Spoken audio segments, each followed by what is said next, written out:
aba bafashwe bavuga ko bagiye gushyingura nyamara bapakiye amakara.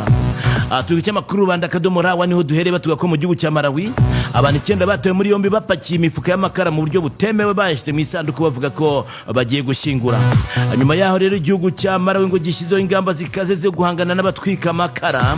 Bamwe mu bakora ibikorwa byo kuyatunda rero ngo batangiye gukoresha amayiragi atandukanye kugira ngo uko bajya gucuruza ayo makara yabo. Mu cyumweru gishize abantu 9 batoye muri yombi bapakiye amakara mu modoka maze barenza isanduku hejuru bavuga ko bagiye gushyingura nyakwigendera.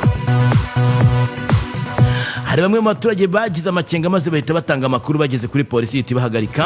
Barebye basanga bapakiye amakara imifuka 30 yose hejuru ari isanduku bavuga ko ari umurambo bagiye gushyingura. Ibi biro ntara makuru by'abongereza Reuters byatangaje ko mu gihe abo bantu bahamwa n'icyaha cyo gutunda amakara mu buryo butemewe n'amategeko bahanishwe igifungo cy'imyaka 5 muri gereza.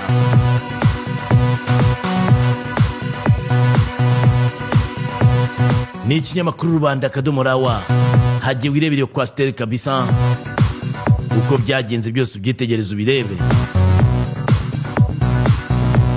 Bagiye gutunda amakara barabeshya mu munyakwigendera ngo bajyanye bashaka ko baragendaga barimba n'indirimbo zo guherekezanya kwigendera bavuga ati tumushyikirije Uwiteka.